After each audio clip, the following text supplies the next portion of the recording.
Hola. Necesito hablar en inglés porque mi español es muy malo, pero Farina asked me to say something in Spanish, so I did. I wanted to say thank you to Farina and the organizers for inviting me here today to speak about something that, of course, I'm very passionate about, which is pediatric brain tumors in general. This particular talk will be just about epinomomas and about how we as a community have finally started to learn ways that are the first building blocks for us to change how we treat these children.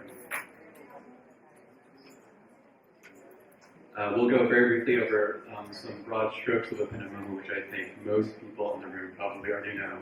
We already know that epinomoma is the third most common brain tumor in children, remembering that brain tumors in children are very common. They're the most frequent solid tumor in children, and second only to leukemias in terms of how frequently they occur. They do arise in both adults and children, but we're only going to be talking about pediatric epinoma today. And in children, most of those epinomas arise in the posterior fossa, although they can arise elsewhere in the spine and in the supratentorium as well.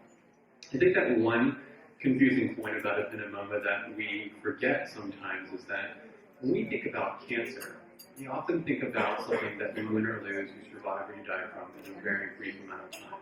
And that's especially true for brain cancer. That is not true for epinomoma. Absolutely, there are some children who present with epinomoma who have a really quick course and nothing seems to slow them down.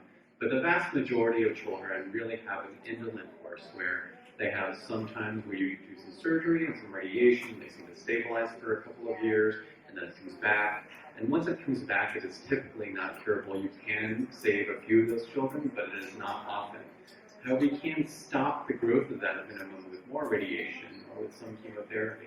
And so you often see these studies that have 2 or 3 or even 5 years follow-up, and they say, wow, look at epinomoma, you have 75% survival at 5 years, almost a complete cure. But then if you track those out for another 5 or 6 or even 10 years, you notice that these children are eventually dying. We're not curing them, we're just slowing down their death a little bit. It becomes especially hard because if you can imagine for a family and a child going through repeated rounds of chemotherapy and radiation and surgery, that each time that happens, that the hit to the family from a socioeconomic standpoint and from a psychological standpoint and the deficits that the child experiences are very severe. Again, as we said, that this can arise pretty much anywhere in the neuraxis, and so the symptoms and presentation for epinomoma, as we all know, are really just pertinent to the place of that particular tumor is. If you have a large compressive spinal cord tumor, then of course you'll have focal spinal deficits. You have an epinomoma that's blocking the CSF pathway, and you'll have ICP or increased intracranial pressure problems. And if you have an epinomoma, as most common, that is in the fourth ventricle, that is actually impinging upon the brainstem, then cranial neuropathies are real. I saw that in the agenda that there's going to be a talk about the update for the WHO classification. The CNS, the brain tumor classification, just updated this year, which is excellent. And there's a lot of major changes in that. However, for epinomomas actually escape mostly intact. So we still have grade 1 tumors.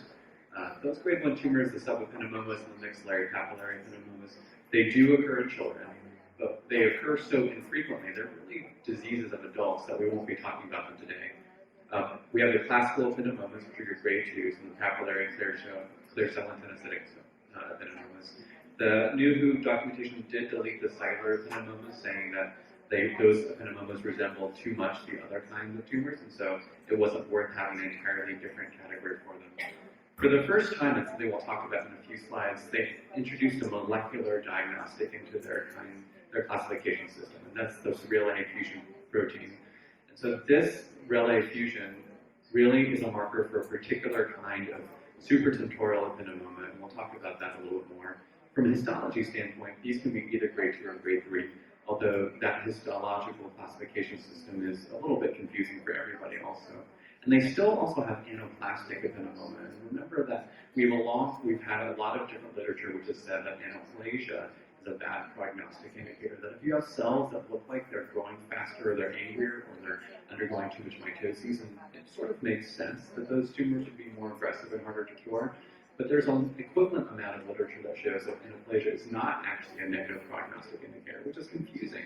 So how come some physicians in some groups and some clinical trials say that neoplasia is important, and some say that it isn't. We'll talk about that. But what the WHO classification system did is they commented on that. They said it is so difficult from a case-by-case standpoint to have a pathologist say that there's aneuploidia in this tumor and that actually correlates to some sort of clinical outcome. Remembering that grading for ependymoma is really predicated, as most cancer grading is, on particular stains and histological appearance. We won't spend a lot of time on this slide, but as you know, there are grade 1, 2, and 3 ependymomas. And again, there's a lot of questions about how important those are in helping us know how to cure that patient. And that's what I'll talk about now very briefly, is that difficulty. The difficulty is that there doesn't seem to be a consensus. There doesn't seem to be to say that every time a tumor is anaplastic, that it means that the patient's going to die, or that the progression will be much more rapid. But there's a lot of variability in both the stain and in interpretation. So if you have two separate, not just pathologists, but two separate pediatric neuropathologists, people who only look at brain tumors in children, look at the exact same case, there's a high level of disagreement about what's aneuploidia and what's not. You can really see that in some studies where they have had sites that have a lot of experience in diagnosing ependymomas, and ultimately they send those sites send those tissue to a single institution for a blinded review. And when that happens, that more than half of the cases that the tumors that were classified as anaplastic by home institutions are deemed not anaplastic by the central institution. So again, you can have different disagreement on specific cases by pathologists, both between and then also between sites and a centralized review. This part is easy. The current ependymoma treatment, I think we all know, it's one of the easiest cancers in the brain to really know. First, you try to get it all out, very important in almost every trial. Second, you do focal radiation therapy as long as this hasn't spread anywhere else. And then the third question is really, does chemotherapy have any role in ependymoma? And I know that's been pretty confusing, and we'll talk about that also. But first with surgery. So over and over, if there is a prognostic marker that seems to, in every trial, be important, it is gross total resection. So there's a big difference between leaving a little bit and getting it all out. And that's hard because when a neurosurgeon goes into a tumor that is partially infiltrating the brainstem, gross total resection means permanent deficits or high risk of those in the patients that person is operating on. So they're very rightfully saying, gosh, do I really need to do this? Right now, based on the published literature, the answer is yes, that they do need to. You can see here just a couple of examples of trials where there's been such a big difference between people who have had subtotal resections and gross total resections. Again, gross total and subtotal. And this is just emblematic of all the other publications that we've already seen. So radiation is also pretty easily a knee-jerk reaction for all of us. So you get all the tumor out, or you get most of the tumor out, and then you do focal radiation. In fact, the only question in many people's minds now are, do you do proton beam radiation versus standard conformal radiation? And while the benefits, if you're not Dr. Merchant in St. Jude, are unclear for proton beam, you do see that this is a series that he put together a few years ago, that you get a specific baseline of 10-year overall survival or 10-year event-free survival with radiation. It's not great. So these are all comers. So these are not just patients who have gross total resections or subtotal resections. The best outcome is here in Dr. Merchant's series, where he's getting close to 2/3 of patients who get that standard approach of surgery and focal radiation. They seem to be doing okay. But it's also worth it to know that these are relatively high numbers even in the contemporary days. So even when you compare them against other people who are doing aggressive surgical resection and radiation today, we are not actually getting quite as high as 70% 10-year event-free survival. But there are other questions as well. So in the current COG ependymoma upfront trial, there's a group of patients that are not getting radiated, and those are supratentorial patients with ependymoma who are gross totally resected. We'll talk a little bit later on in the discussion about what the rationale for that was. But I did want to say that there are real benefits to not radiating, because we all know that radiation, all you need is to have a benign tumor that you've radiated, so not a benign tumor, come back with secondary high-grade glioma and have that patient pass away very much, to remind you again the great cost that radiation comes with. Focal radiation is also something that we think of as maybe being little less impactful on cognition or on the vasculature than spinal radiation is. But there's no doubt that they actually have major hits there too. So if we could get away without radiating, that would be great.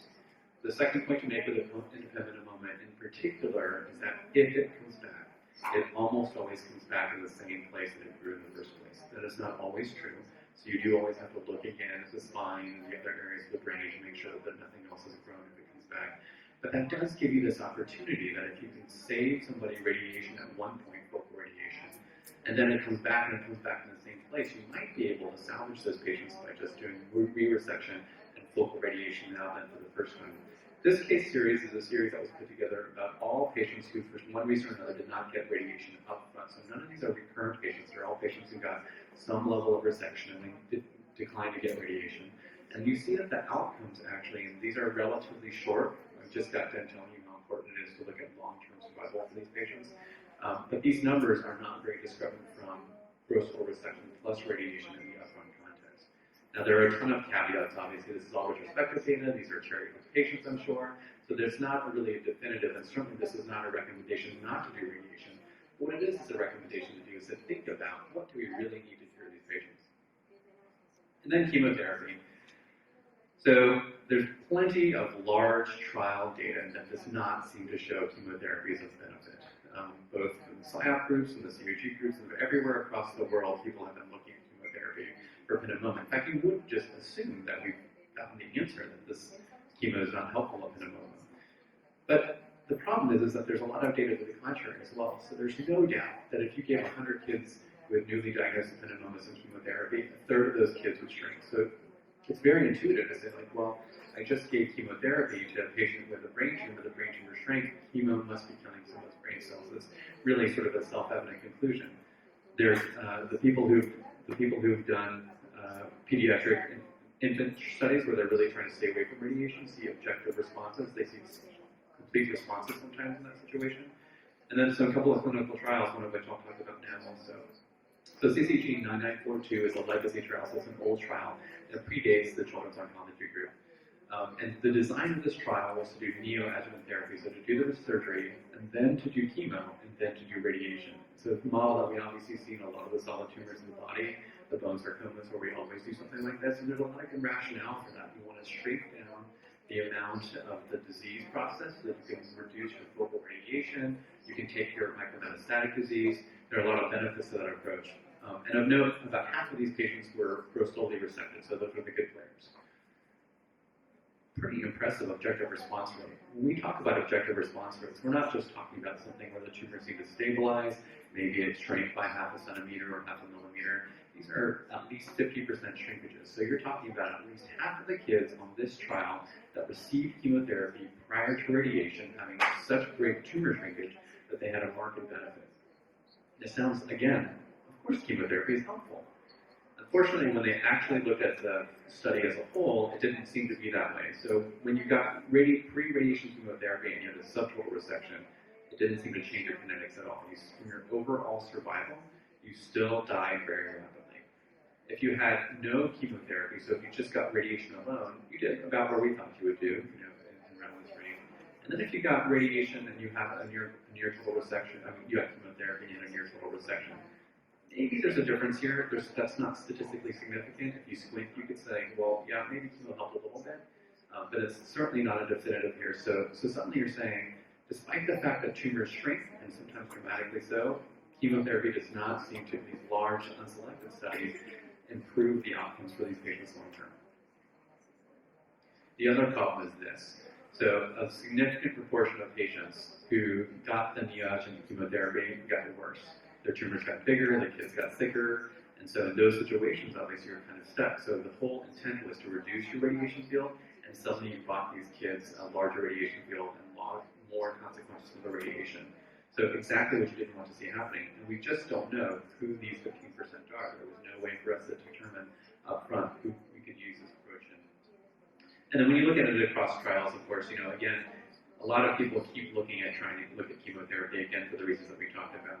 And there doesn't really seem to be, at least in the 5-year event-free survival and overall survival numbers, an obvious benefit. Again, with the caveats that these are different trials, different patients, and different measures. So what do we do now? So we've sort of exhausted what we can do so far with all of our 3 major tripod models. So we're talking about surgery, radiation, and chemotherapy. We know that chemo is even helpful. So how do we actually help these patients? So over the last decade, and I took this slide from a friend of mine, but over the last decade, a lot of different groups from across the world, really primarily centered at St. Jude and in Toronto and in Heidelberg, have really started to look at the biology, the underlying molecular phenotypes of ependymoma. And the only way they were able to do this is on the backbones of the rest of the country's participating institutions. And so no institution has enough cases to really draw material findings on a basic science level or even a clinical level. And so these groups have really leveraged the participation of a lot of smaller centers who have sent them clinically annotated samples in order to draw some really, really interesting conclusions. So they saw that really when you take a look down and you do an unsupervised analysis, and they've done a lot, they've done DNA and RNA and proteomics and epigenetics, they've really looked every way they could at these tissue samples. Now what ultimately happens is that this isn't actually one disease. The one thing that we've been talking about is that under the microscope, most of these cells look the same, so we're going to treat them all the same. And we've never really understood why some patients are cured and some patients aren't with the same approaches. Now we may be getting a little bit of that information. So what they ended up doing is they ended up actually compartmentalizing the tumors. Now this is not something that they a priori said, we want to only look at spine tumors and supranatorial tumors and cerebellar tumors separately. This is what the data took them to. So the science that these tumors are different. They're different if they arose in the spine. They're different if they arose in the posterior fossa, and they're different if they arose in the supratentorium. And then even within those three groups, suddenly you're getting three more subgroups where these tumors are all different. They're most really different from the supratentorial tumors, but they're very different from each other as well. So this is a graphic from one of the Heidelberg teams in 2015, which I really like. The reason I like it is that really, if you just remember this picture, then you're sort of up to speed with what the current molecular biology thinking is for ependymoma. So we have a little brain spine here, and you have what they've done is they've said, okay, well, here are the supratentorial tumors. And within that component, there are three different kinds of subtumors. You have your subependymomas. Again, the subependymomas actually show up throughout the three components, but they're so rare in pediatrics that we won't talk about them today. Likewise, the myxopapillaris and even the anaplastic spinal tumors also occur so often in adults and so infrequently in children that we're really going to focus on the supratentorial component and the posterior fossa component, and within those, we're going to ignore the subependymomas, although they do happen in children sometimes. So in the supratentorium, they found two main populations. They found these YAP1 fusion tumors, and they found these red A fusion tumors. And really the way to look at this is, when you look at the next little column here, and this is the histological grade, so both grade 2 and 3 tumors exist within both of these molecular biological compartments. They made these cute little photos of people, so here are old people, here are young people, and here are babies. And so you can see that these YAP1 tumors tend to really be these younger, some children, but really younger kids. These red A fusion tumors scatter throughout the adult and pediatric compartments. And then they sort of did a green light, red light. Now, this is obviously not 100% and 0% survival, but the reds are those tumors that are not good players. These guys have much worse outcomes than all the greens do. In the posterior fossa, they have, again, the subependymomas, but they have these PFA or SIMP positive, and we'll talk about each of these subsets. Again, they have, the anaplasia seems to hover over both of them. And you do see, again, that you see these posterior fossa Bs, which tend to be older people, not so much infants. These posterior fossa As, which tend to be younger children. That does have implications for both radiation and surgical feasibility. And again, posterior fossa A has a red dot, so these guys don't do very well. The way I often remember this is everything with an A is bad. So red A fusions are bad, and posterior fossa A's are bad. And then we'll skip this one. So great. So I just told you that now we've gotten all this great biological information. We've separated these tumors out. There's a huge caveat. This is all retrospective data. These people were not treated the same. Their outcomes wouldn't be expected to be the same. However, ultimately, the second question is, okay, well, what happens when the ependymoma comes back? They always come back, it seems like. Is it a different cell population now that has come back?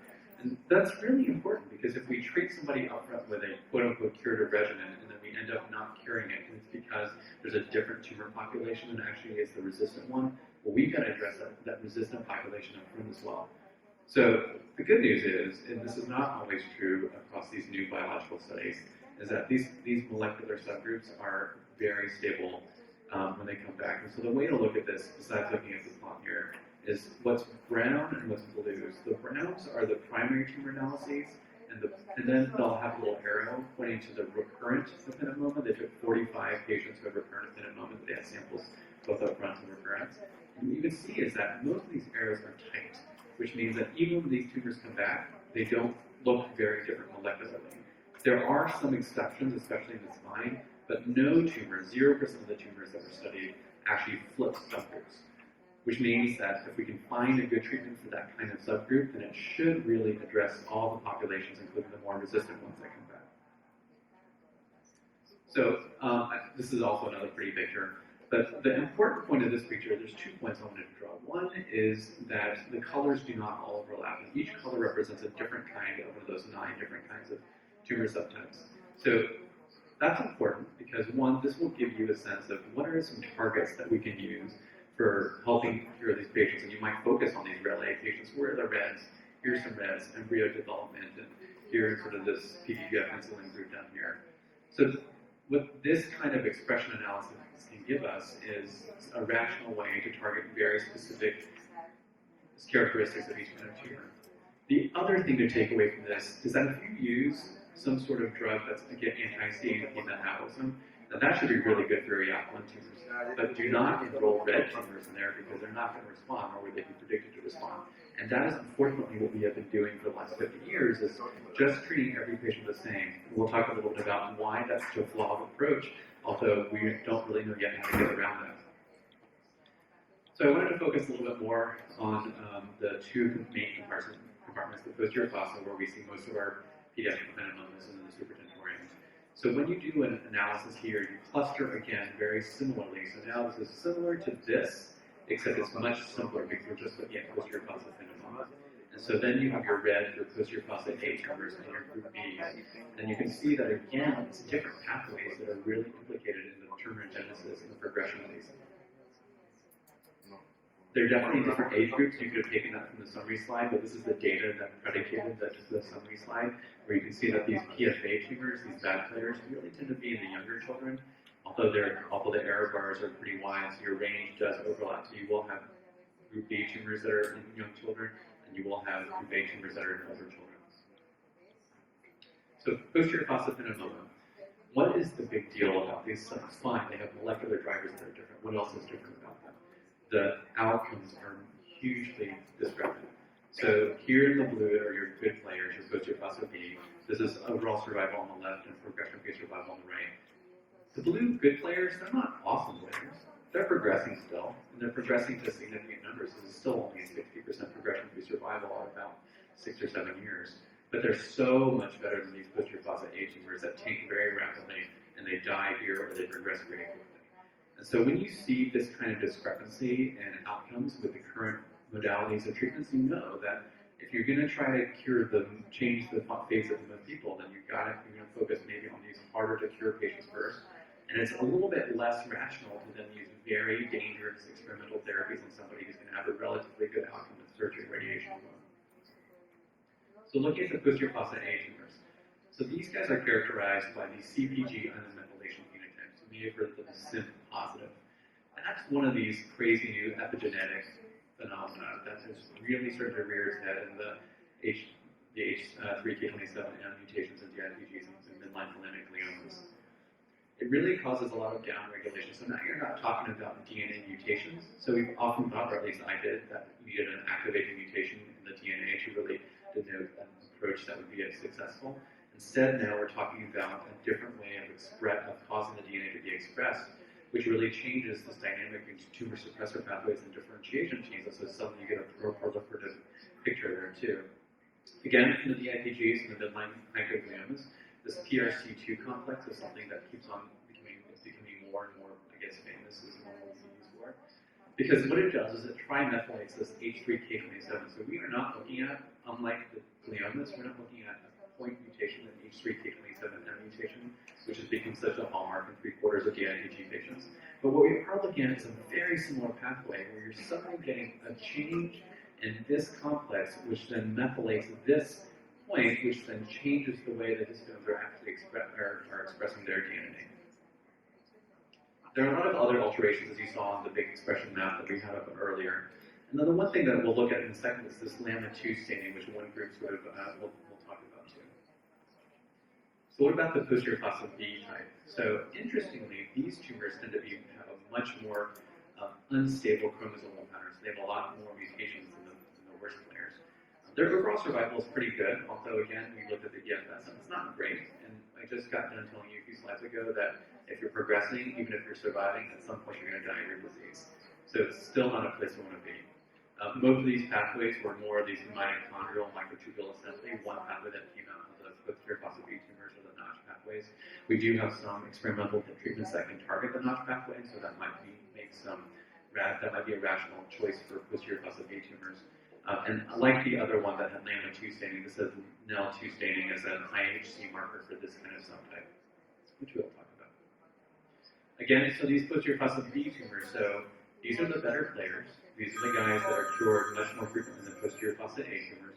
And yet, for some reason, they have a lot more mutations. And that's sort of counterintuitive, this paradoxical chromosomal instability. When I think about chromosomal instability, I think about an aggressive tumor that is really raring to go, and a more bland tumor, which I would think would be more like indolent and low grade.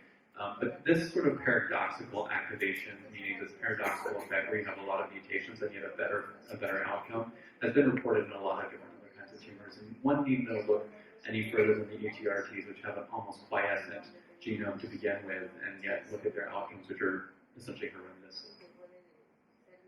So the posterior fossa A tumors, they are very bland.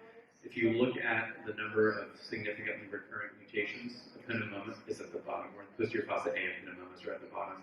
Pretty much every other kind of cancer is more mutated than PFA ependymoma, despite their bad outcomes. So the conclusion is really, again, that we've been talking about, is it's less important in this bad ependymoma about the DNA changes, and it's much more important to think about how the epigenetics are affecting the tumor genesis. And there's their PRC. So the reason I wanted to touch base about this, so this is not entered common practice, and it's really the result of one paper out of one of these panel groups. The reason is because, gosh, it's really easy for me to stand up here and say, look at all this biological data, this is going to change and revolutionize how we treat patients, and yet I can't tell you how to actually do it because no one has successfully, in a perspective on a case-by-case basis, used this information in a CLIA-certified manner to change the treatment plan for a particular patient. So in medulloblastoma, they run into the same difficulties, and so what David Ellison and St. Jude and some other groups have done is they've come up with a targeted sequence of immunohistochemical staining as well as some mutational analysis that can be done faster and cheaper and can mostly recapitulate the subdivisions of the pathways. So this group used LAMA2 for PFAs and NEL2 for PFCs. And when they did that, it seemed like it really sort of mimicked the outcomes of these patients. So really what we needed to see was how bad are these patients going to do? Am I smart to be really aggressive in posterior fossa A? Am I smart to maybe lay off a little bit on posterior fossa B? But how do I know which patients those are exactly? So what they have here for the NEL, so here LAMA2, remember, it's a marker for the bad type of tumor. So when LAMA2 is negative, their PFS was relatively high if they had NEL2 staining. So if they really recapitulate immunohistochemically the posterior fossa B subgroup, then they did pretty well. Similarly, if they had NEL2 negativity and LAMA2 positively, they did pretty crappily.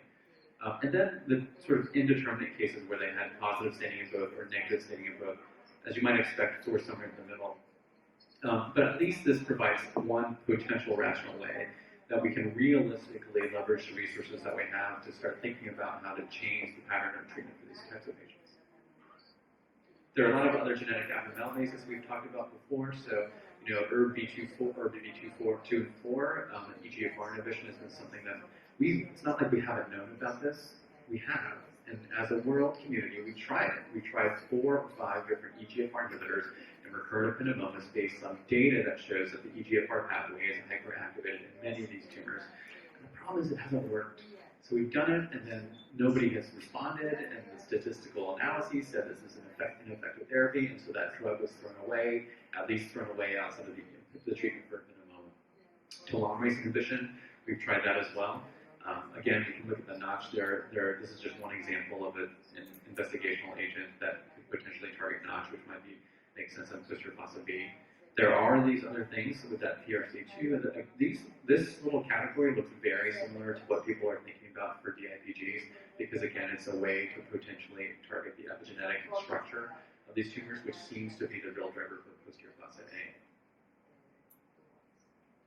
So let's look at the supratentorial epineumomas for a second as well. So again, we're going to forget about the subepineumomas, even though they're what you have, you shouldn't forget about it.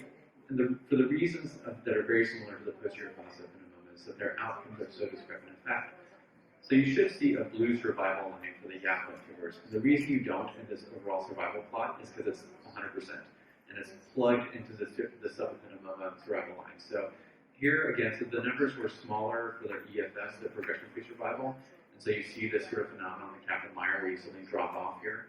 But what you do see is a huge separation again between these Relay fusion positive tumors, which are in red for both overall survival and event-free survival, and then your YAP1 positive tumors.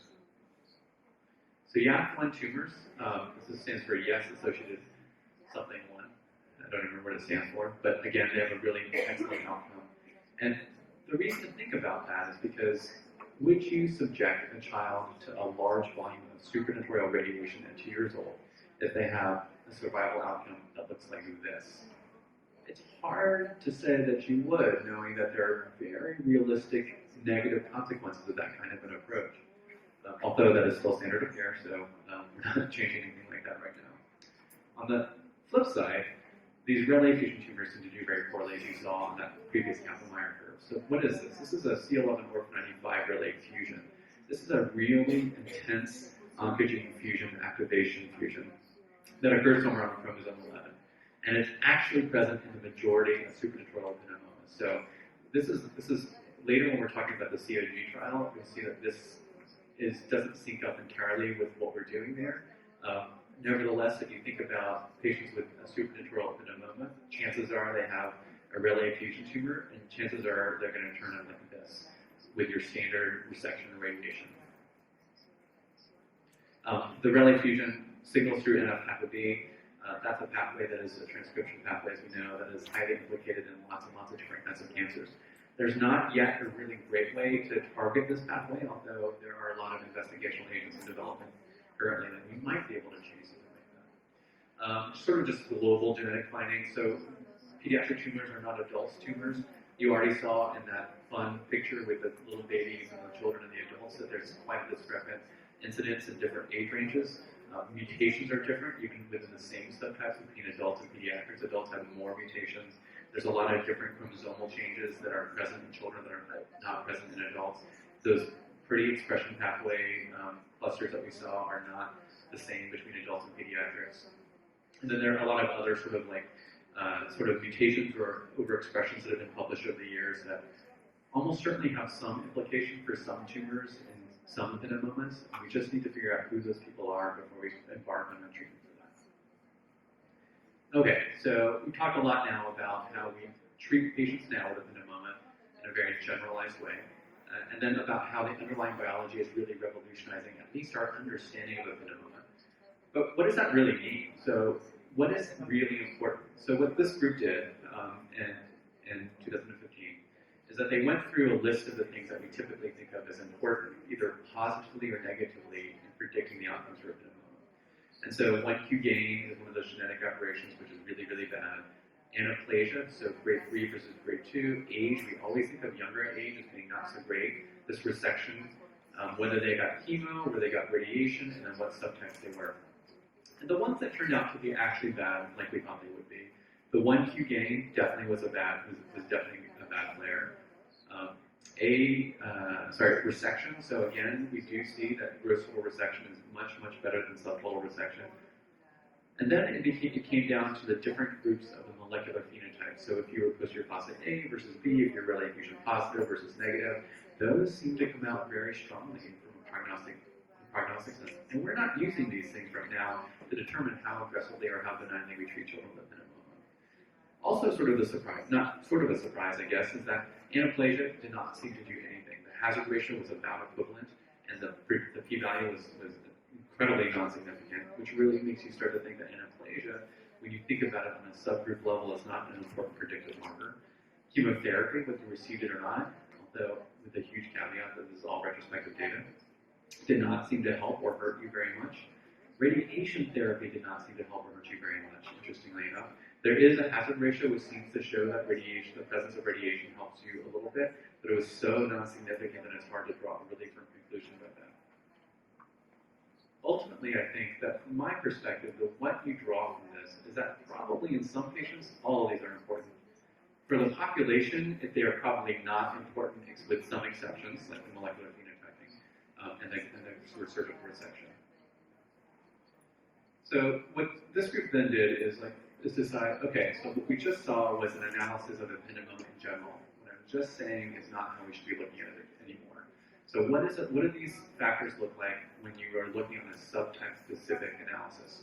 So they collected normal stuff, age, sex, and resection, and then when you got radiation or chemotherapy, and then when you died or when you progressed, and then what your subgroup was. This was just an analysis for posterior fossa tumors, but what they did do is they combined all these cohorts, these discovery cohorts that are informing all those different pictures that I showed you before about people who are revolutionizing this understanding. They compared them across all of these cohorts because they wanted to make sure that they were not drawing conclusions based on just one set of patients. So is age important in posterior fossa A tumors? So posterior fossa A tumors, remember, arise in younger children. They're pretty bad. We always think of age in CNS tumors as something that's not so good for you. It's been an argument about whether that's because you can't radiate a young child in the same way whether you could an old child, or whether you can't resect them in the same way. But ultimately, when you control for the kind of tumor it was, when you say, okay, so a posterior fossa A tumor in a younger child compared to a posterior fossa A tumor in an older child, how important was age? And it wasn't important at all. So either progression-free survival or overall survival. Really sort of telling us that those earlier publications which said that age was important probably said age was important because all their young people had RELA fusion tumors or had posterior fossa A tumors, and all their older people had posterior fossa B tumors. And so it becomes more important what the biology says and less important what the age of the patient is. Same thing happened with posterior fossa B tumors, so it wasn't important in the more aggressive tumors. It also wasn't important in the less aggressive posterior fossa ependymoma. So overall, what about resection status? So in posterior fossa A tumors, even though we now sort of hammered home the fact that nobody has ever said that resection wasn't important, one could certainly envision a scenario where it is important for most tumors, and in some tumors, maybe not so important. And why is it critical that we think about that? Well, any neurosurgeon will tell you how damaging they can be in the posterior fossa, how they can lead to irretrievable permanent deficits that really markedly affect the quality of life of the patient. So every neurosurgeon is going to want to cure their patient, but they're going to want to do so in as benign a way as possible. So if we can find a tumor type where surgery is less important, you don't have to be so aggressive, you still get the same outcomes, but that would certainly make a material change in the way we treat these patients. So we think that resection is really important. And again, it's really important, especially in these posterior fossa A tumors where you have a lot of infants. That becomes harder. It's a smaller space, it's a lower blood volume, technically much more difficult because of the location of those tumors. Oh, these slides are out of order. We'll skip to this slide. I don't know how to explain this slide actually. This is when they looked at gender, they found that for some reason girls did do better than boys do for posterior fossa ependymoma. So if you were a gross totally resected girl, this is your PFS. If you're a gross totally resected boy, this is your PFS. The yellow, clearly a big difference there. If you were subtotally resected as a girl, you were gray, and if you were subtotally resected as a boy, you were red. So again, a difference. There's a lot of theory about sexual dimorphism and differences in the expression patterns in girls versus boys, but I can't really explain why the gender was. It was sort of an interesting point to make that perhaps gender should be something to consider as well. But going back to resection status in posterior fossa A tumors, so if you don't have to be aggressive at neurosurgery in some kinds of tumors, this is not one of them. So posterior fossa A tumors, if you do not take those tumors all the way out, you get this difference from a gross total resection to subtotal resection. So yet again, even in a biologically uniform cohort, resection is so important. This is why all the trials make the surgeons go back. This is why all these trials say, okay, you can get it all out the first time, let's do chemotherapy and radiation, and then go back again, because it's so important to eradicate as much as you can all the gross residual disease. So when I think about radiation, the focal radiation, the intense components of radiation, I often think about radiation as a surrogate for surgery. It's a way for local control. However, and this is two different cohorts, and the way to look at this, it's a sort of a complex figure, is that on the left you have patients who are gross totally resected, and on the right you have patients who are subtotally resected. And going left to right, this is one cohort, and this is a wholly separate cohort, so they should be very similar, although you do see some differences there. But ultimately what you see that in patients with posterior facet A tumors who did get a gross total resection, that radiation does seem to make a difference. So if you have frontline radiation, you drop off pretty quickly here. If you don't have frontline radiation, you slow down, you're certainly delayed, although you get to the same point. And so even though radiation doesn't seem to change the destination very much, it does seem to change how quickly you get there. So it seems like radiation is helpful for those patients.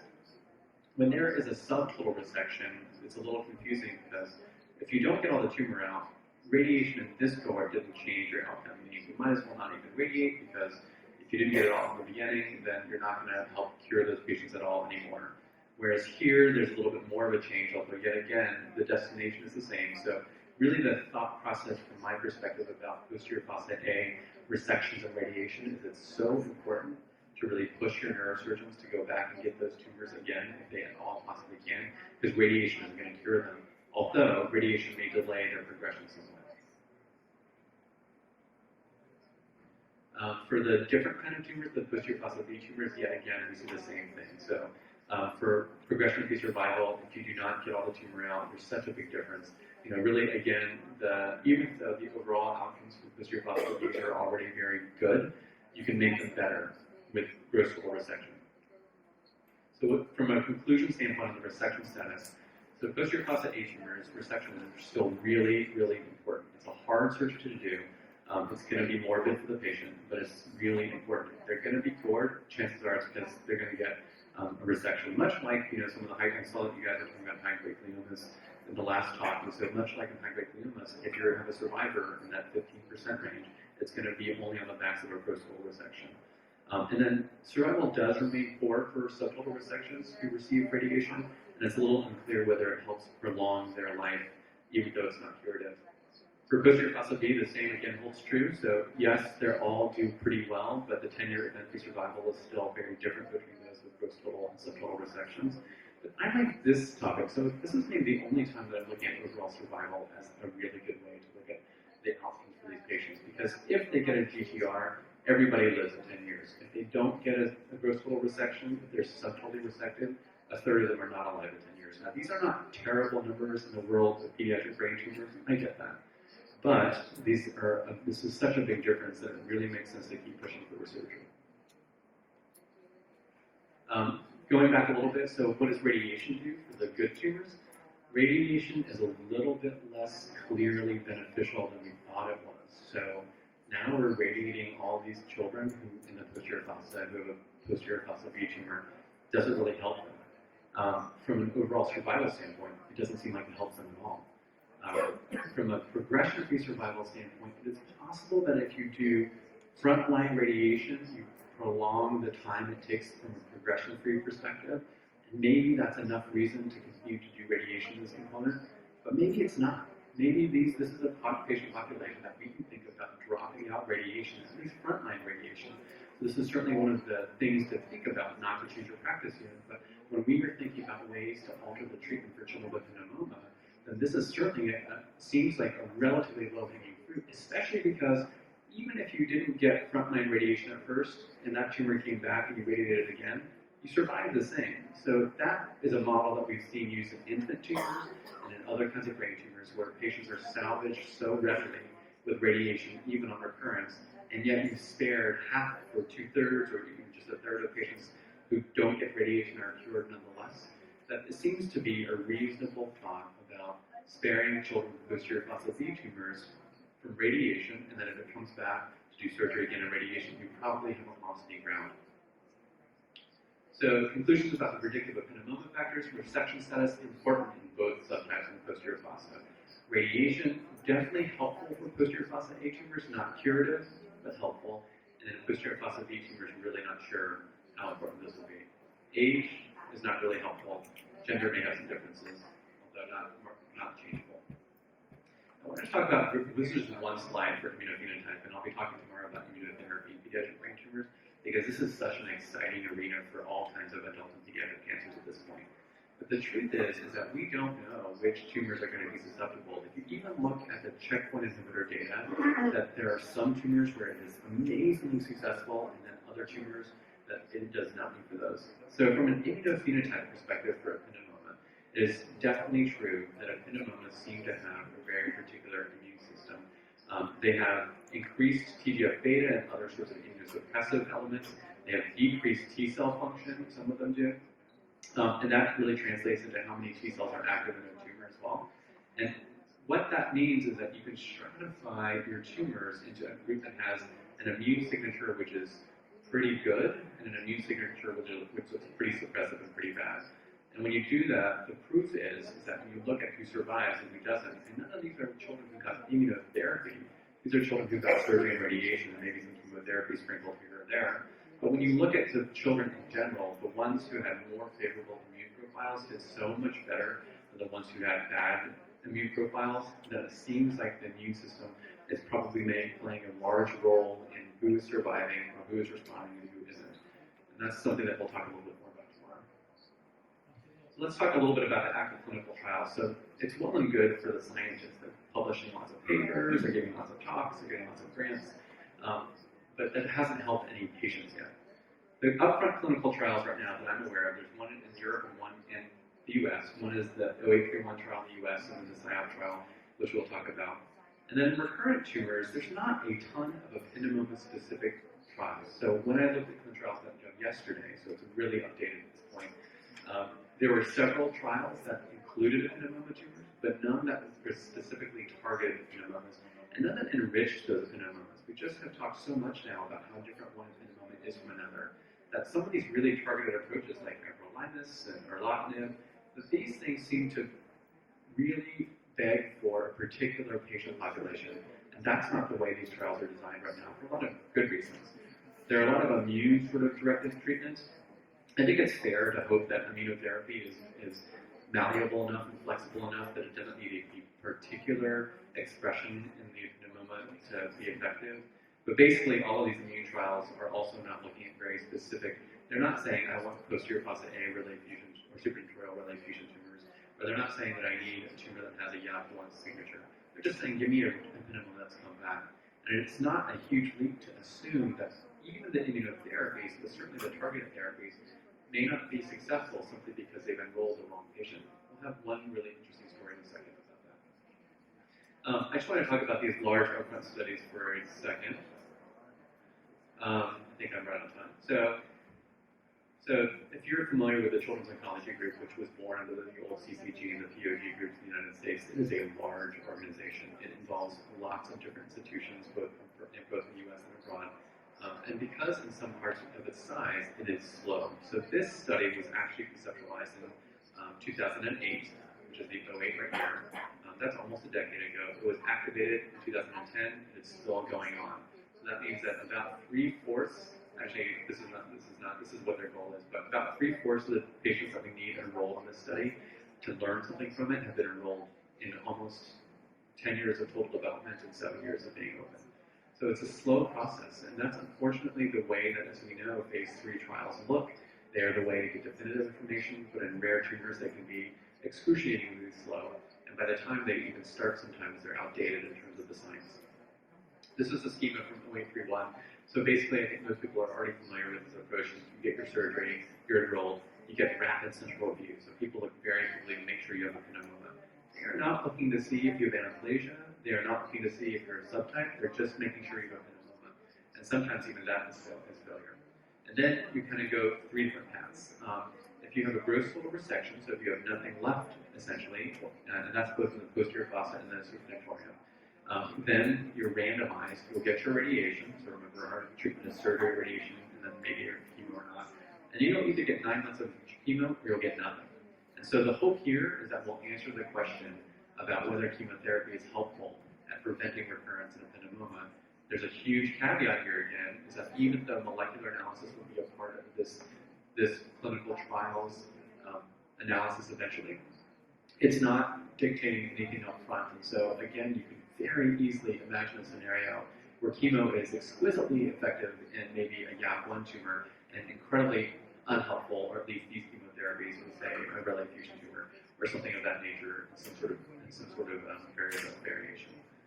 Interestingly, patients who have supratentorial tumors and a gross total resection and no aneuploidia. So even though we're not sure aneuploidia is helpful, we used to think it was, which is why it was built into this protocol. Those patients get nothing. So these guys don't even get radiation. And that was in the next slide. We'll talk about why that was constructed that way, although now, with the benefit of this extra science, which wasn't available at the time of the design, certainly feel like that approach might lead to a ton of relay fusion positive tumors who really need that radiation to prolong their event-free survival. Although I guess at the end of the day, they'll unfortunately either live or die regardless of the radiation. And then if you had a subtotal resection, remember how important that gross total resection is, then you get chemo. So here's your induction chemo. This is pre-radiation chemo.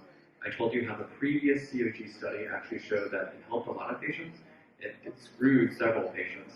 And we don't know who those are, but we're trying to see if that can help in this component to get them to a state of, after a second surgery, of minimal residual disease, in which case they'll get radiation and either chemotherapy or they'll be randomized.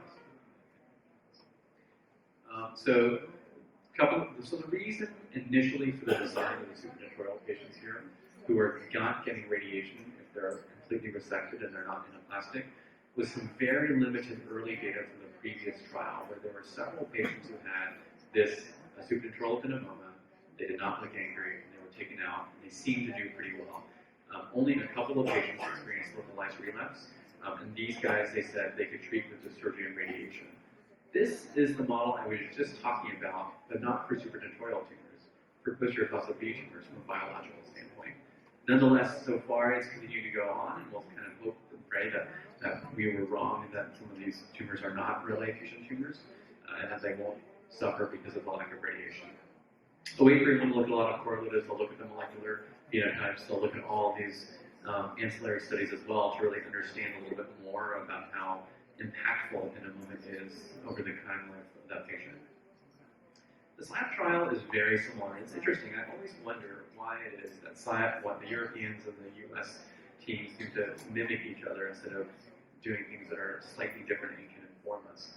But here, basically, they have three strata. One is the kids who are older and have had a gross total resection, and then they get almost exactly the same thing as the way for one. They get radiation, and then they're randomized to maintenance therapy. If you're older and you have a subtotal resection, actually you really need that gross total, so they also get neoadjuvant chemo, although this is a question that is not in the US study, which is whether high-dose methotrexate, we know it gets in the CNS, but is it really helpful here? We don't know. They'll answer that question. Those patients will get a second resection and then radiation. And then the little kids who we really hesitate to radiate at all will get chemotherapy, and then they use HDAC inhibitor, histone deacetylase inhibitor, valproic acid. Remembering that there was some data at the time, although it's obviously much more robust now, about this idea of posterior fossil A tumors, which are one of the most common tumors in infancy, of having this epigenetic dysregulation. So maybe a histone-targeted agent will help that. Although there are a lot of caveats, obviously, about valproic acid as the particular histone inhibitor here. Wow, so we have a lot of scientific information now. The scientists have done their jobs. They've done an incredible, they've taken us on this incredible journey of understanding what ependymoma really is now. It is not one tumor, it's 9 tumors.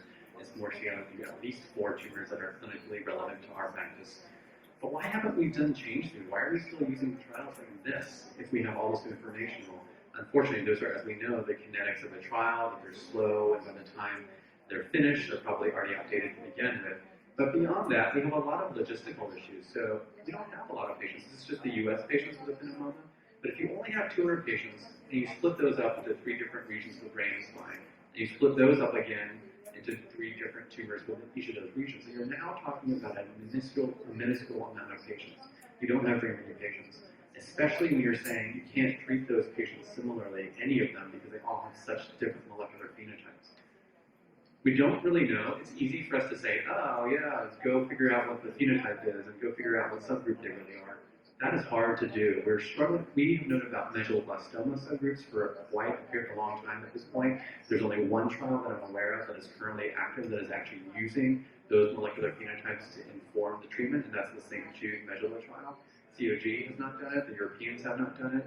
Nobody else has been able to turn what is very clear-cut scientific information into actionable workflow in the clinic. That requires topics, that requires time, that requires money, that requires resources to do these analyses. Some things like that MEL2 and LAMA2 staining might help us, but we haven't gotten there yet. We don't really have good preclinical models, and so even if we have, say, a relay fusion model, we still we don't know what the right way to target that patient is. And so without that, we're a little bit stuck in terms of how we actually make actionable these mutations. And then, of course, the agents themselves. We don't have a PRC2 complex inhibitor. We have these sort of downstream, relatively minimally related agents that might help, but we don't have anything to directly target some of the mutations that we've already talked about. An example of a 5-FU story. So 5-FU is an old drug. We know it's standard of care for many different kinds of cancers right now. But the story that came out of St. Jude is basically Richard Gilbertson somehow made a relay fusion mouse. So made a mouse of a kind of supernatural epineumonoma, which is common in kids and which is almost incurable. But he made a mouse of it.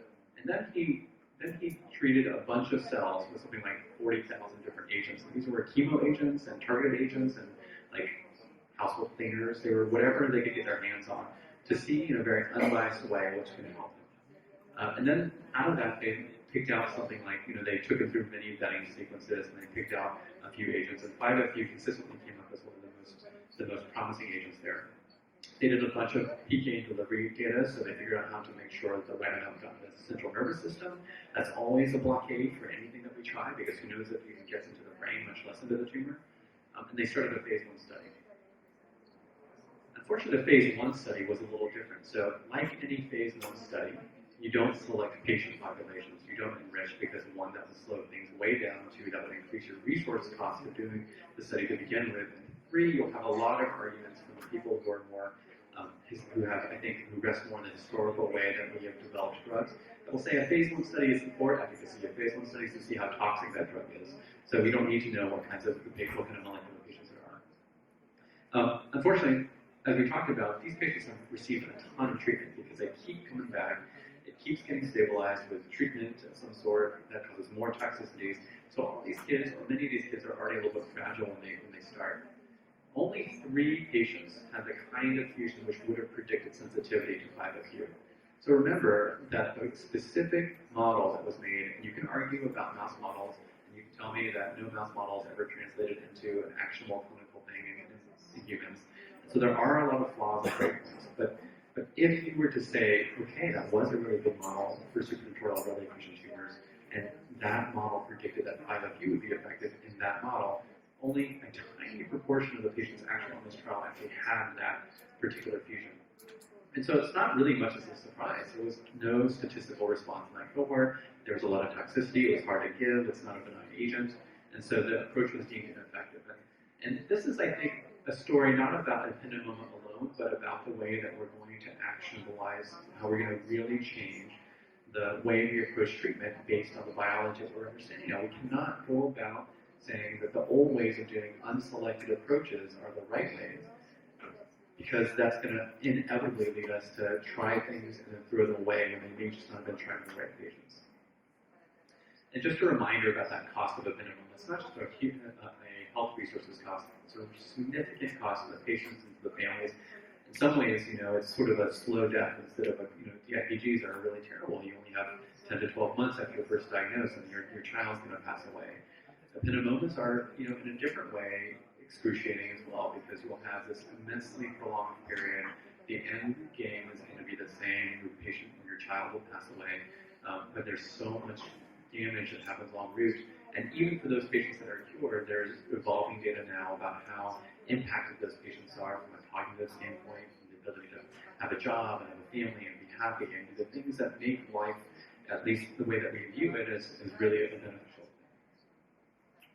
So in conclusion, we really didn't know what we thought we knew. We've been treating ependymomas the same way for many years. We've been trying to find ways to improve the efficacy and decrease the toxicity of those treatments. Those ways have not really panned out. I will say that both the neurosurgery fields and the radiotherapy fields have done their jobs and have really, I think, made some gains based on the way that their technologies have approached these. But what we have done, we have not been able to really help them in many ways at this point. Really, we know at this point that ependymomas are 9 kinds of diseases, not just one. That because there's so much variability in the path review and central radiographic review, you really have to figure out what those look like with one small group. That subgrouping is going to be such an important component of the trials moving forward. I don't know how to pay for it. I don't know who's going to run those studies. I don't know how we can make them fast enough so that we can make decisions on them in that little time frame between surgery and radiation or surgery and neoadjuvant therapy or surgery and treatment at all. But it's something that we have to get to.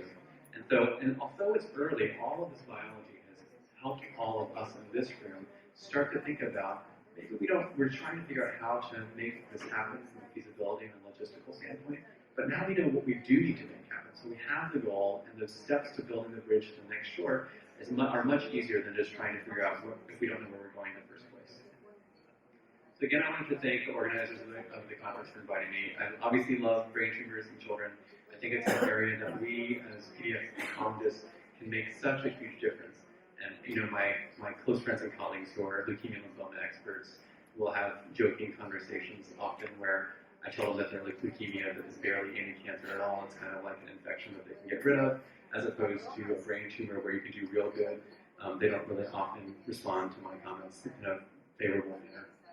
But I wanted to thank everybody at my home institution in DC, Stephen Mack, who's now at Texas Children's and who helped me with some of these slides, the Collaborative Ependymoma Research Network, which is a research network of both adult and pediatric providers for both clinical and outcomes research. But then at the end, of course, it really comes down to the patients and their families, and these are the people that we're trying to help. And I think we can. We finally have information about what we need to do. And it will not be pretty, but we know now where we're going, and all we need to do is figure out the bridge to get there. Thank you, and I'll take any questions.